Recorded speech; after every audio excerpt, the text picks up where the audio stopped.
Richard here from Williams Crawford. So up in restoration and motorsport today, very iconic livery GT3. So this car's come to us from America. We're now going to register it in the UK for an American now living in Cornwall. Beautiful livery, but here behind it, essentially the real deal back in the day, a factory Martini car. Now we've had this car restored in-house. Graham was the amazing gent that did all of this. So if you could just go through the details, how it came to us, what we did, etc., and why it's here again now. So 77 Martini Turbo UK supplied car. Didn't make very many at all.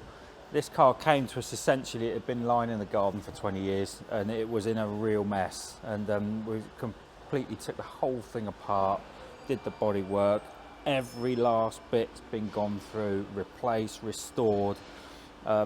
It's as good as new, if not better. It drives as good as new, if not better. And the thing with these Martinis, the early Martinis, is the interior. It took a lot of research, a lot of head scratching, but we absolutely got it correct. So that is a complete iPhone, but absolutely stunning. Just exquisite. So the car's in for a little bit of routine maintenance, car's used, which is great, and so service work, aircon checks and things like that. So great to see it back with us, and great news that the new customer is actually using the car.